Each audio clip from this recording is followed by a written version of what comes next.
Welcome to the HerbWorks podcast featuring Roger Drummer, the formulator at herbworks.com. An educator in the field of nutrition and Chinese herbalism, Roger has a unique ability to keep things simple by taking all the guesswork out of complicated health issues. HerbWorks is committed to helping you improve your health and enhance your life through herbs and common sense.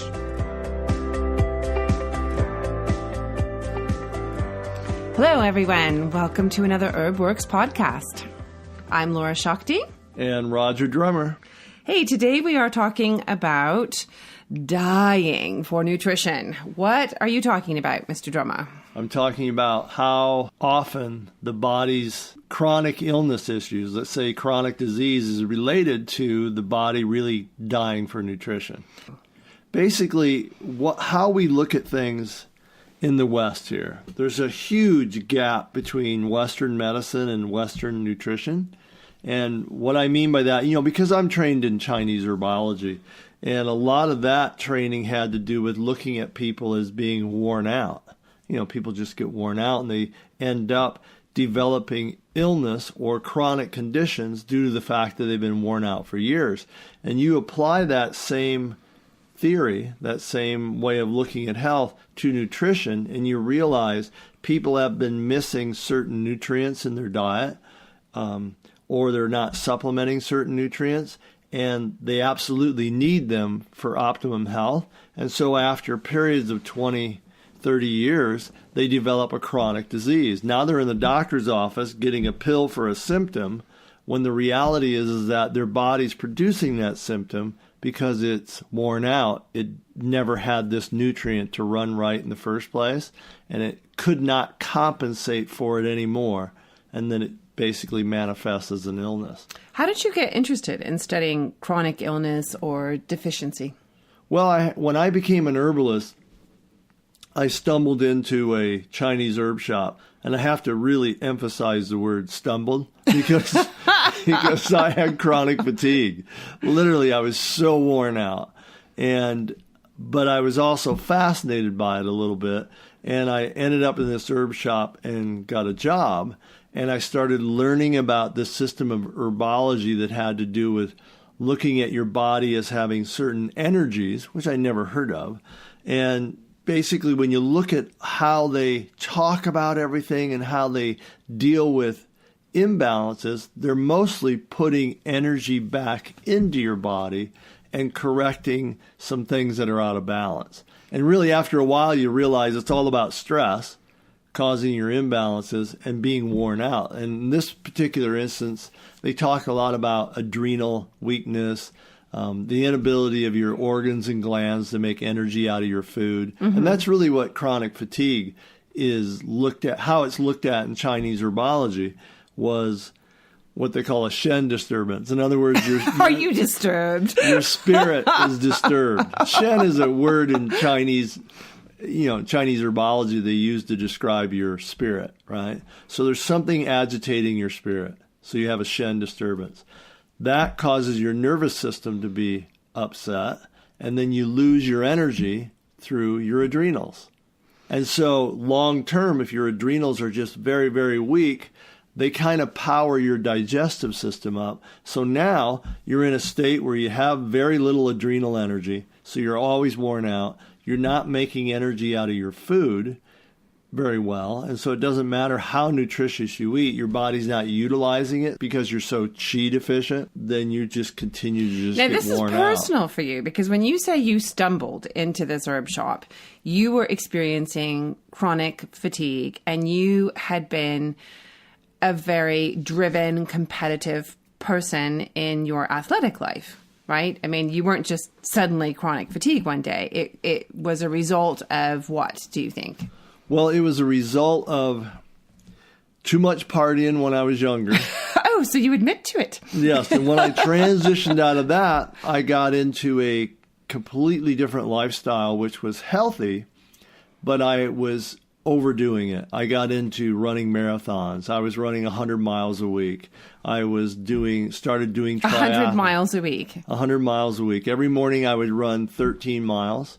And then sometimes on Sunday I'd run 20 just to get in a good So you workout. were working as if you were a professional triathlete, but you didn't have the nutritional support or training as a professional I was eating triathlete. well, but I came again from started out with a standpoint of being worn out. I wasn't very healthy for a long period of time. When I transitioned into being healthy, I did eat much better, and I took supplements, but had been worn out for a long time, and then I got into this exercise, and instead of just running a couple miles a week, you got obsessive. I got obsessive with it like I did everything else, and so I started running after a while. After a year or so, I was doing 13 miles a day every morning and running a long run on the weekends. And I remember going out of the house one time and running 30 miles and never even planned on running anywhere near that. I just ran and ran. I just felt good. I was just running, Ended up running 30 miles. Came home, but basically I wore myself out. Too much effort. And then I went from that phase into triathlon. So now I ended up for a couple of years riding my bicycle 400 miles a week. In addition to the 100 miles of running? Well, I cut my running back to 50 miles or so. Oh, because that was, not. Because I was on the bicycle for so long, right? I didn't have enough time. And then I was also swimming, 10 miles a week. So all that kind of snowballed into one day. I was just out of it. Just could not have the energy to really sustain myself anymore, and ended up with chronic fatigue. And that's when I stumbled into that herb shop. So, all right. So people come to chronic fatigue or chronic illness for many reasons and for many directions. They could, like you, have had an obsessive lifestyle in one way or another, whether it was for, triathletes or food or drugs, whatever it was.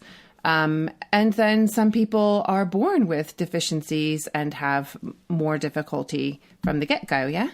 Yeah, they do. They're born, their parents didn't eat well, and it's passed on to them. So they're born with a deficiency of certain things. I think that's really prevalent in the United States. There's a lot of deficiencies of just basic nutrients. I mean, even the government recognizes that. Years ago, they started putting folic acid in the food supply, and that cut down on the amount of birth defects because it's an essential nutrient for brain health, and, they realized that people just didn't have it in their diet. Well, let's talk about brain health for a minute. Okay. What does that mean when you say brain health? Most people kind of think that you're born with the brain, either you're smart or you're not, either you can, do certain grades, IQs, whatever it is. Is that true? Are we born with are we just subject to the brain that we have?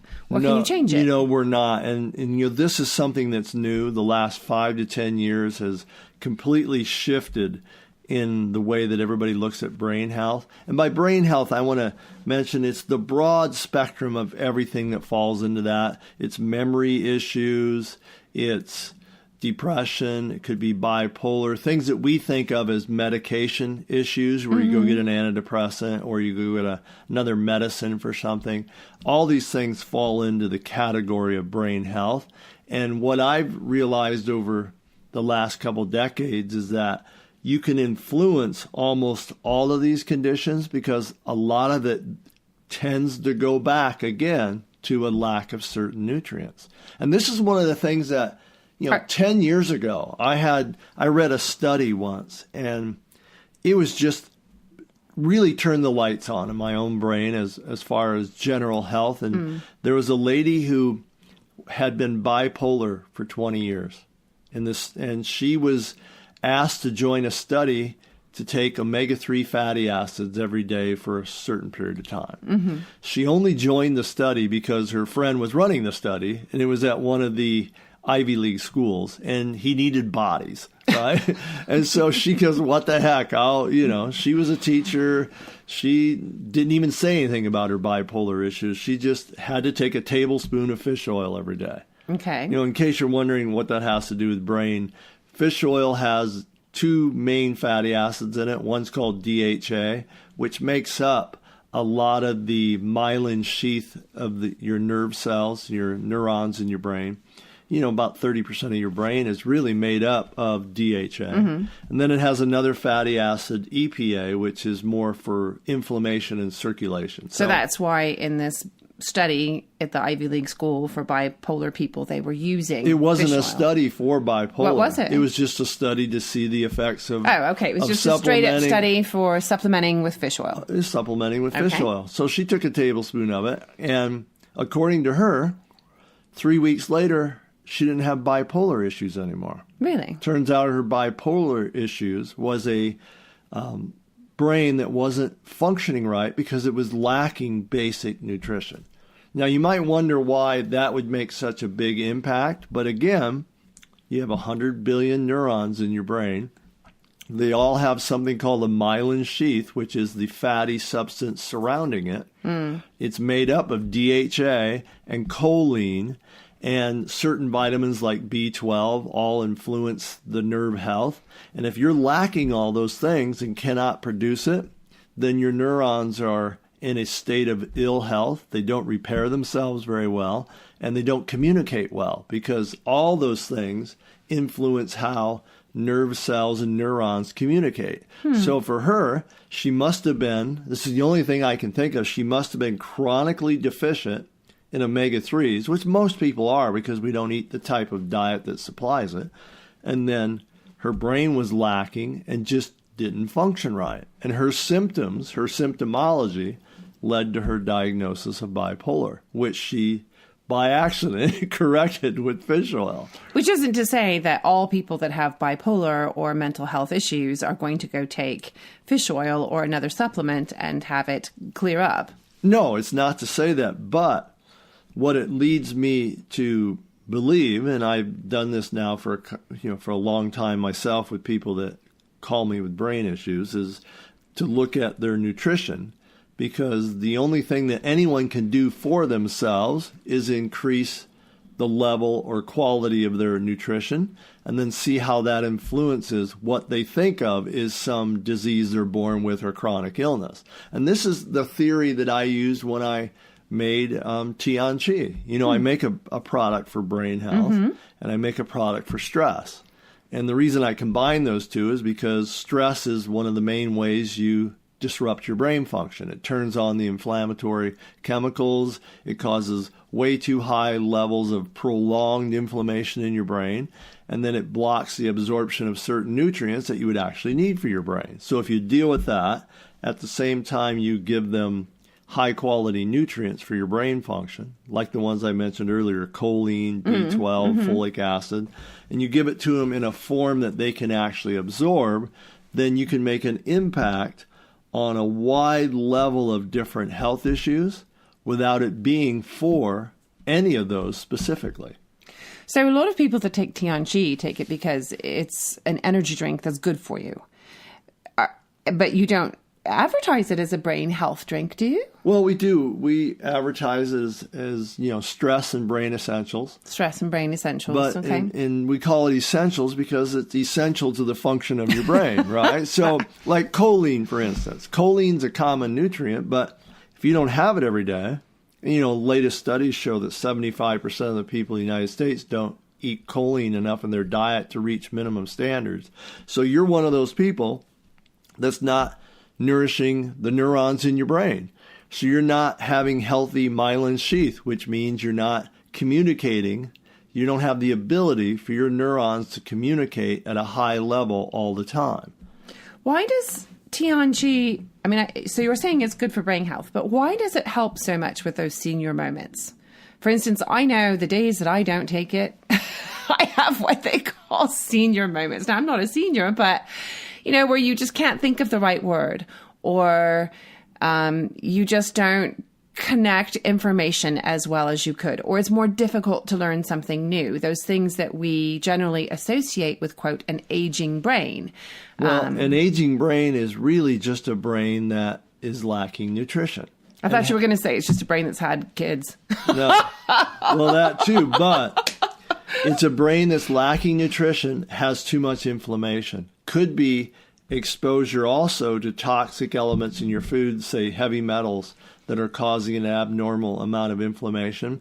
But the toxicity and the inflammation will be made worse by the lack of nutrition, because a lack of nutrition anywhere in your body, not just your brain, will set you up for abnormal levels of inflammation, because your body's not being able to run natural processes and it breaks down much easier. So let's say you're lacking in choline all the time. You're lacking in B12. Well, you can't make or maintain healthy neurons in your brain without the proper form of B12. And even most people in this country are deficient in that because of so much digestive issues.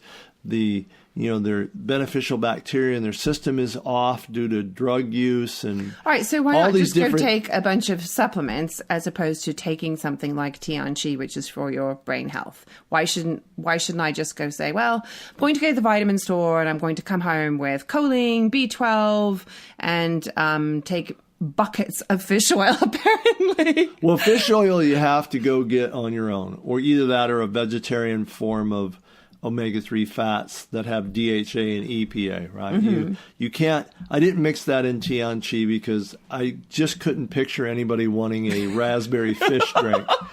But a raspberry fish drink. But the reality is, okay. The other things, the reason why you'd want to get it in one thing is because you wouldn't have to buy so many individual nutrients that all end up costing you more anyway.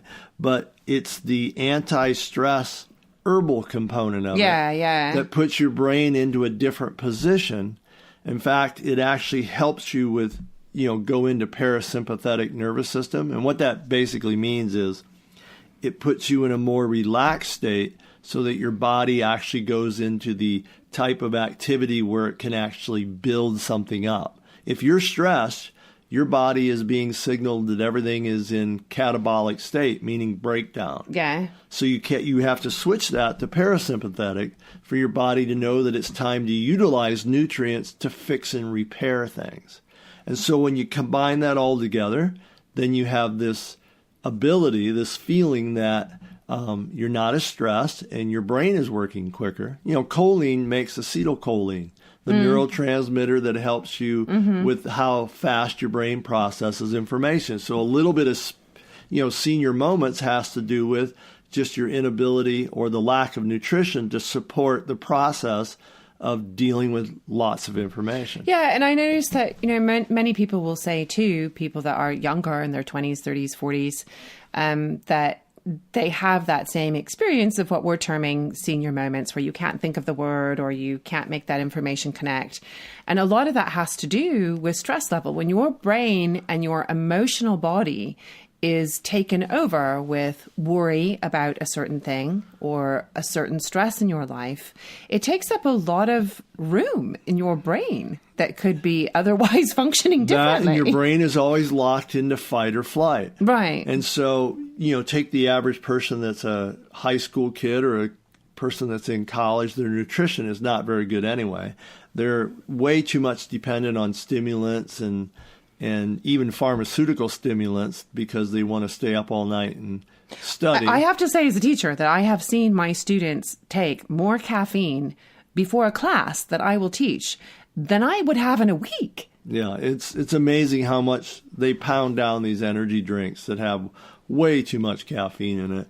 And so when you look at all those things, this is one of the things that amazed me the first few years that I made TianChi, because I made it for stress and just basic brain nutrients. And yet I was having people with a wide range of brain health issues take the drink and feel normal. It's a basic brain maintenance thing. And what I was learning was that a lot of these issues, because we don't grow up in this country thinking of how we can influence our health with nutrition, a lot of these issues, you just go to the doctor and they hand you a pill. In brain health, you basically got two choices. They're going to give you an antidepressant or some sort of downer to stabilize you.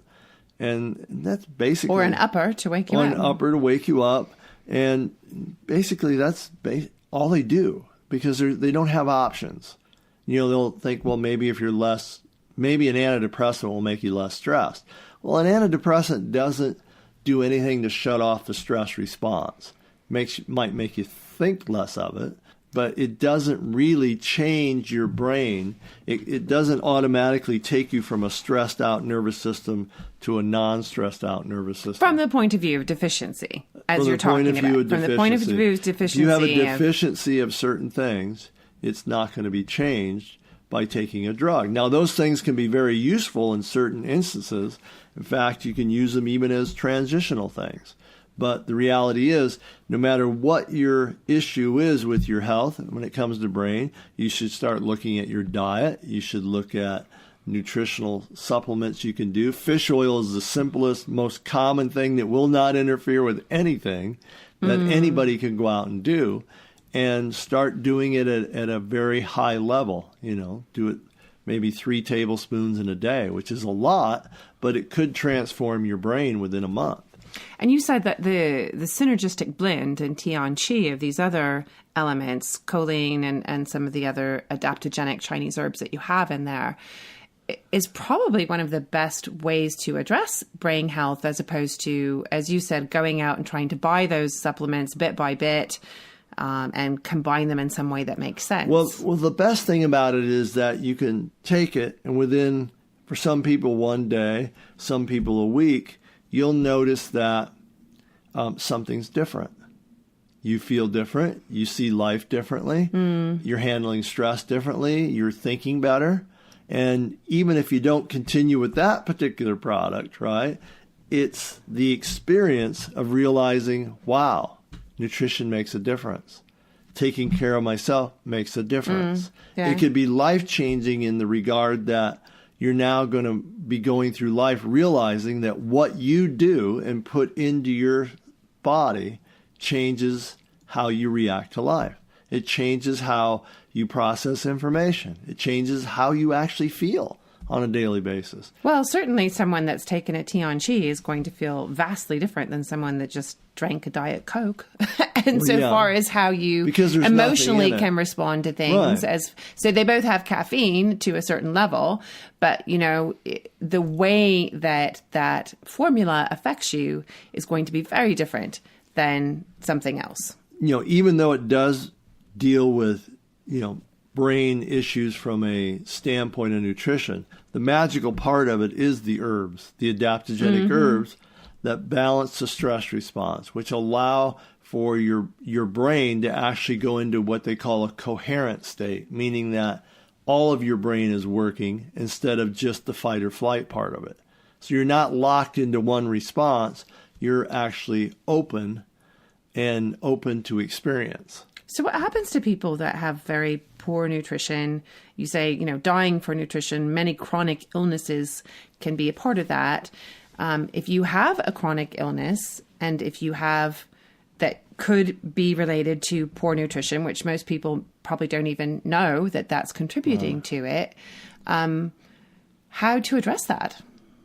Well, the first thing you have to do is change your diet. And I would say that probably the easiest way to go about that, and I know a lot of people will argue with this because it has to do with carbohydrates, and it's the most addictive food in the entire world is carbohydrates. But if you can, no matter what issue you have, let's say you have a chronic illness, let's say it's arthritis or rheumatoid, it's some sort of autoimmune condition, or you have high blood pressure, you have something, that's an indication that your body is missing something and that you need to correct your health on the deepest level. And to do that, you start with correcting your digestive issues. So that's why this whole big movement on gluten has taken off, because it helps you to heal the main source of inflammation that comes through your digestive system. So once your digestive system starts to heal, you start to feel better. And then you can progress from there by increasing the amount of nutrition that you put into your body. This is why the big movement with paleo has been going on now pretty heavily for 5 years. And it's a great thing because, you can argue with the fact that you think maybe our paleo ancestors didn't eat this way. You're missing the bigger point. It doesn't matter if we're eating the exact same way they did. What the paleo diet does for people is it tells them to eat whole natural foods and to cut down on certain grains, a lot of it wheat, because it causes inflammation and disrupts your digestion. And we have a couple podcasts about diet and about gluten. If people are interested in that, they can look those up. That's a big issue. You start there. You always want to start with radically changing your diet, because obviously the one you're on isn't working because you have a chronic illness. So try something else. Now, what about high blood pressure? I know that your blood pressure can change as you age. Your blood pressure can change with your hormone fluctuations. Certainly, emotional input changes your blood pressure. Your emotions will change your blood pressure more often when you already have an underlying condition. It won't be the number one thing, but it's like adding a little bit of a gasoline to a fire if you already have the beginnings of it. And again, high blood pressure, a lot of that can be traced back to, again, a nutritional deficiency. And that's one of the things that I've seen a huge difference in the last few years, just by becoming more knowledgeable about what creates inflammation in your body and how certain issues, in this case, like blood pressure, high blood pressure issues, are oftentimes just related back to inflammation in your arteries. And now, why do you have that? Well, that can be for a lot of different reasons. You could have high blood pressure due to inflammation, or further down the road, it could be from having too much plaque or cholesterol in your arteries due to the inflammation that you had for years and didn't correct, because it's one of the things your body... One thing builds on another. One thing builds on another. If you have inflammation in your arteries, one of the corrective measures that your body takes is making more cholesterol, because that kind of heals the damage, but then it sticks and you end up with plaque. But if you trace it on back to origins, a lot of it has to do with just how the cells of your arteries, the lining, are not being nourished certain nutrients. And if you can correct that, then the source of the inflammation goes away.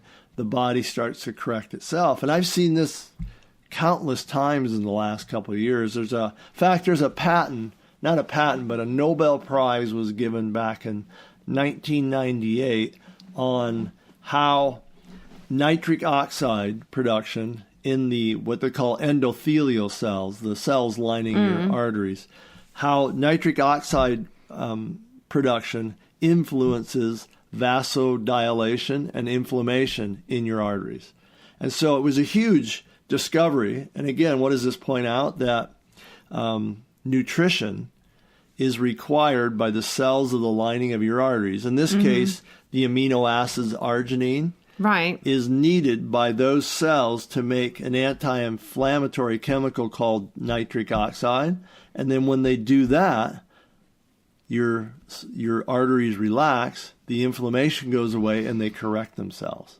Well, that's a pretty big study and a pretty big piece of information for a lot of people. There's tons of research on it now. I've even done this with certain friends of mine that had, I had a friend call me who had high blood pressure, and she told me the numbers. And when she told me, she wanted to know what that meant. I said, basically, it means you're going to have a stroke or a heart attack really soon, and you need to do something about it right now, because you need to go to a doctor and get some medicine. You don't want to mess around with people's blood pressure issues, right? Right. You want to make sure they're on a medicine right away to correct it. Then they can go home and study it and research doing something else. But she was in the danger zone. So I turned her on to a product that just was made according to the Nobel Prize in 1998, just increased nitric oxide in her arteries. And 3 months later, she went into a doctor's office, and just on that nutrition product, her blood pressure was normal. She had the blood pressure of a 20-year-old person, right? And why? Because she eliminated the inflammation in her arteries. And that type of program had no negative effects on the rest of her health. It just corrected something her body actually needed. So, Roger, today you've really introduced this idea that chronic illness could be a result of chronic nutrition deficiency, even though we don't like to think of that too much in the Western world because we have so much food, we have so much access to food, but we don't always think that a lot of the illnesses that we have could actually be a lack of nutrition and a lifestyle issue. Hey, it is true, and they've been saying this for 30, 40 years, that we are, chronically overfed and undernourished. Yeah, that's a really interesting point. And you've introduced this idea that brain health, as well as other things such as high blood pressure, can be related to lack of nutrition. Yeah, like anything else. When do these conditions show up, chronic illness? Usually after 50. Right? So they don't show up. After 50 years old. After 50 years of age, they start to show up. And everybody thinks it's a normal symptom of aging, but no, it's a normal symptom of not having the right nutrition, and your body can no longer correct itself, which it tries to do all the time. Yeah, your homeostasis. But it becomes worn out, and it no longer can compensate or regulate itself, and you end up with a condition.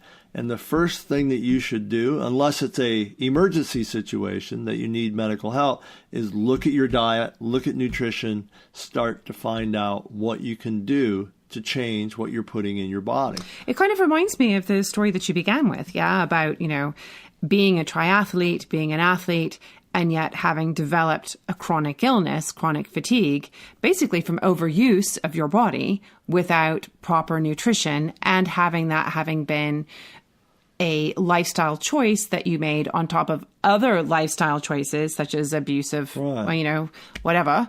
You can even be eating a healthy diet, but it doesn't match up to your output. Your level of output, Your right? level of output, or your particular body, or your particular genetics, or your particular lifestyle. It just doesn't match up, even though you think it's the healthiest thing in the world. If you're experiencing a chronic illness, it's not. You just have to switch to something else. Right. And I think it's important, too, to look at what you said about a lot of things we consider a normal part of aging. Oh, you're over 50, you're going to have X, Y, and Z happen to you. Which, it's true that the hormones can only put out so much, but you can help the body maintain its longevity with Chinese herbs, with adaptogens, and with nutrition in a way that's quite different than just thinking, well, you're over the hill now, so things are just going to be what they're going to be. No, a major portion of aging and the symptoms that come with it is really just related to the level of nutrition that you put into your system. Now, the only thing that I want to really get from aging, is the discount for seniors. Other than that, I'd like to just put off all the other stuff, all the other loss of memory, all the creaky joints, all that. I'll take the aging. I'll take the discount, but I don't want all the other stuff. However, I will say you don't want to be asked for your senior discount card before you actually reach that age. Unless they're giving you 20%. Then they can ask all they want. All right, that's wrapping up another podcast for us. I'm Laura Shakti. And Roger Drummer. Thanks for joining us, everyone. And if you want more information, you can check out herbworks.com. Just look at our blog. We have tons of articles and videos that you can get information.